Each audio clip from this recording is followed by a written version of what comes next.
Justin Poulin, Susie Collins here from Power Supply. Once again, continuing our discussion. We've talked about wage disparity. We've talked about the requirements of entry-level positions.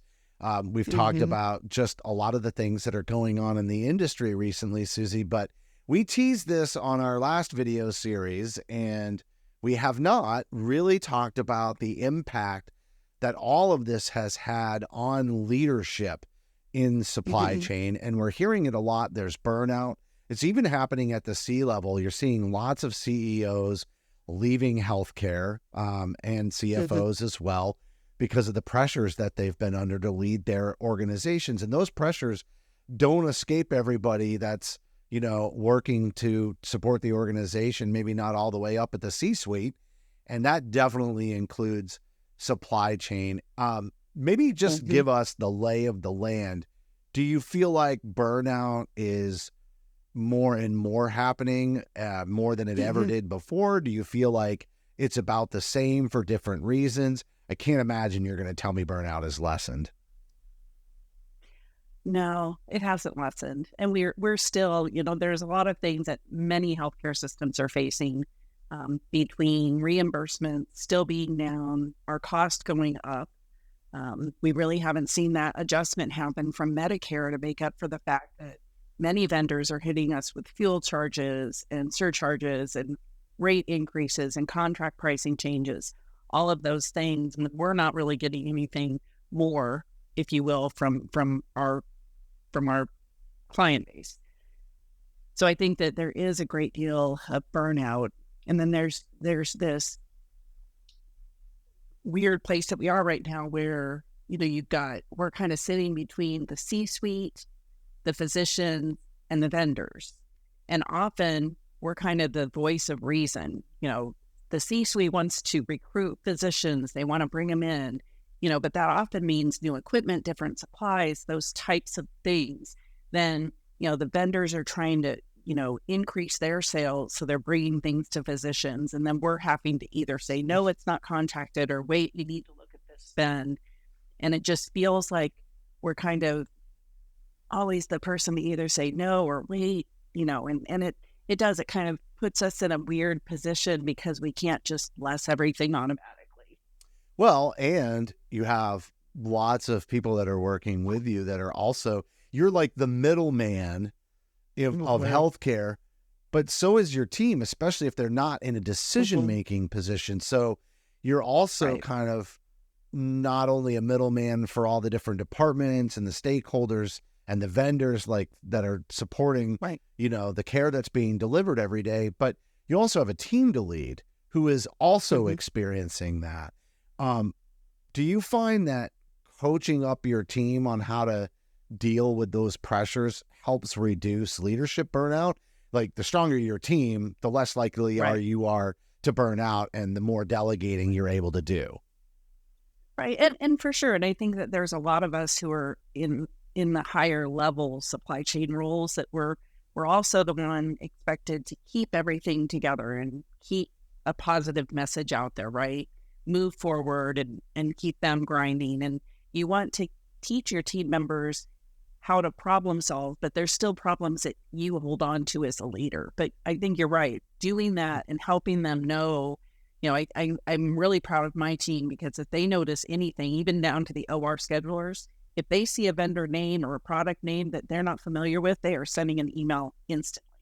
So, we have good checks and balances, but it gets taxing because sometimes we go ahead and make the decision because of volume to let something come through and be used. And it's not an ideal situation. It's not an ideal situation for our budget. And it's not an ideal situation for us as a market, because honestly, once a product is used, that rep now can say, but we used it at Mountain Vista, that type of situation. So we still want to hold on to all those controls, but there's also other things happening around us that are out of our control. Yeah, it's not just maintaining a well-oiled machine to keep it running. The stressors that are being placed on leadership are to go above and beyond that and to be able to innovate. So I just feel that the foundation, whether that's policies and procedures, whether it's standards of work, whether it's how you orient new members of the team, to certain job functions, the less standardized that is, the less foundation you have, the more demands on the leader. And honestly, I don't know how you innovate in supply chain and bring lots of new projects to the table to just continue to find revenue or savings, because a lot of times in the past it was just a savings opportunity for supply chain, but revenue has entered into the equation because of this elevation to the CFO. That's a major innovator, though, because the people that are on your team are not used to necessarily looking for that, especially if they're in an analytics position. How does that kind of increase the stress, as well as just figuring out how you're going to train people up to look at this new world that's evolving?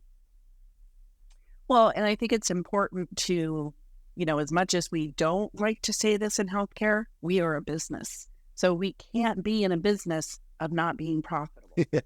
So we do have to look at everything that is coming through the door, understand, is this an added cost? Is it strictly, something that may improve patient satisfaction, but it's going to lower overall our reimbursement because it's increasing the cost of the case? Diving into those questions and reviewing those questions and having everybody understand that we have to look at that is important. And it's hard because sometimes people, their gut reaction, and I've had clinicians say this, we're just trying to take care of the patient. Right. And it's not that that's lost on supply chain, but no money, no mission. Right. And we're the second line item on the P&L right behind staffing. So we can't not look at it because it's too easy for it to get out of control. And I think that's the part that causes as well a lot of the burnout. Again, we're kind of the people that say no a lot, or maybe not no, but wait. Like, I just need you to wait. Give me a minute. Let me look at this. And even when it comes to like capital, I got a very nice, professional text saying, this isn't that much money. Why can't I have it? And it's like, because it's $4,995, which is above my capital threshold. So I'm not saying you can't have it, but we have to follow a process. Yeah, it's a new process. And I think, and that's sadly it's not new, but, and then it was, but it might be new for the clinician. They might be new in their position as a leader, having just been promoted. They might not be aware of those things, and they're just trying to survive under the same pressures, but they might be clinical pressures. Right. I kind of wanted to ask you this question in closing, which is like, what are some great ways for supply chain leaders to reduce stress or be able to manage that to prevent burnout? And I am certain, and it comes on the heels of the point you were just making, is relationships with the clinicians and the department leaders, I am certain can contribute to managing that burnout. Like, the more collaborative and strong the relationships are with those folks that you support, it's probably a lot less educating and re-educating. It's likely less stress from the standpoint of all complaints run through supply chain. Then they become challenges that you solve together instead of your problem that's being delivered to you. Right. Well, and I think, wine is extremely important. No, I'm just kidding. To reduce stress. Right. No, I think it's the consistent communication. And I literally, my favorite quote, and it's on my wall, it's behind me, it's in my email, is, a no uttered from the deepest conviction is better than a yes merely uttered to please, or worse, to avoid trouble. And that was Gandhi. And I believe in that wholeheartedly, because when we say a yes just to give in, it's going to come back to haunt us.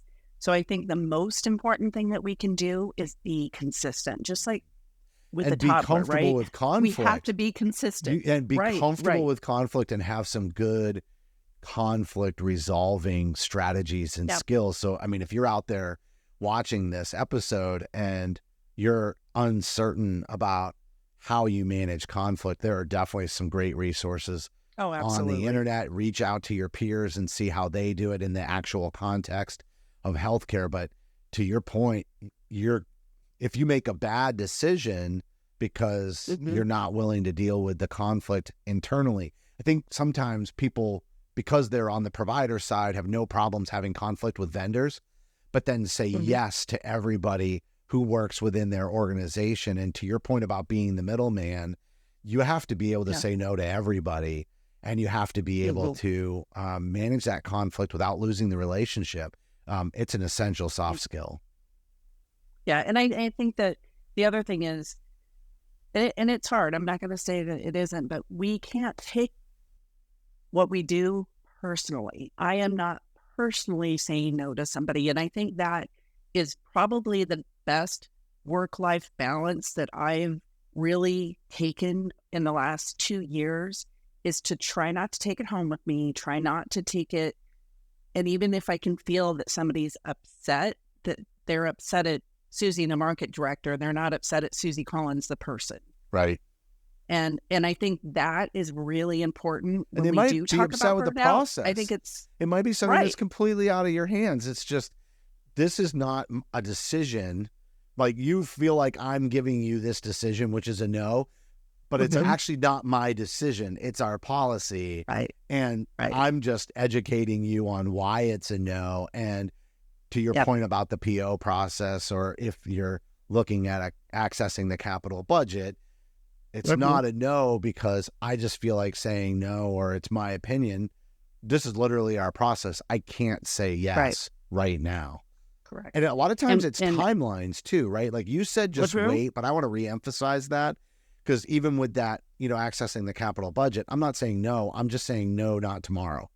I'm saying we have to execute this process so it can still be a yes.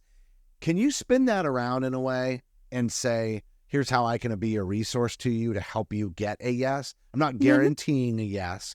I'm not even saying I'm personally invested in a yes, but here are all the things that you can do to position yourself in the best way for a yes. Yep. And Melanie and I talked about that on First Case, right? We talked about having a good story, being able to tell the right story, understanding your numbers, understanding the cases, the revenue, getting those CPT code reimbursement.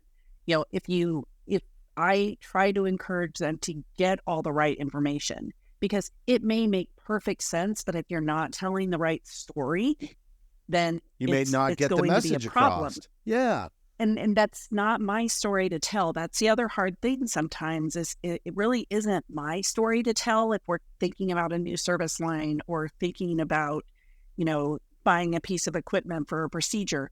It's not mine, but I can help.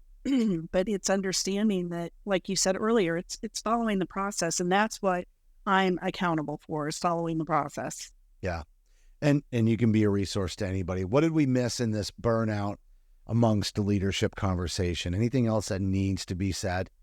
Doing things for some self-care. And I know self-care is another big buzzword right now, but I think the self-care is really important for leaders, and acknowledging that what we do every day is stressful, and acknowledging that there's going to be days that exasperate you, and how to just let that go when you step out of your office and you go home. And I think that's one of the things that I want to, remind people of when we talk about burnout, is try not to get to that point, right?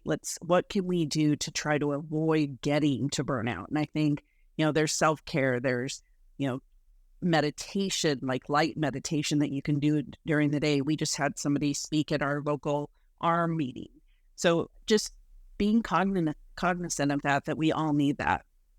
I couldn't agree more, that self-care. And honestly, if you're not in a supply chain role, I don't care where you're working in healthcare right now, that's great advice for us all. And even if you're working outside of healthcare, if you have a stressful job, if you have responsibilities, that are higher level responsibilities, ultimately you are likely going to need great self-care to be resilient for your team. Susie, another great conversation. If you're watching this on YouTube, make sure that you check out everything on LinkedIn. These videos, little snippets go out on Facebook as well as LinkedIn. Susie has a great TikTok page. We want you to connect with us. So send us a connection request on LinkedIn, TikTok, etc. Just look us up. Absolutely. Would be great to have you on board, everybody. And comments. If you're seeing this post on LinkedIn and on YouTube or Facebook, we definitely want comments. And if it was something that really helped you, make sure that you share it out with your network as well. And until next time, Susie, thanks a lot for talking about leadership with me today. You're so welcome. You take care, Justin. Bye.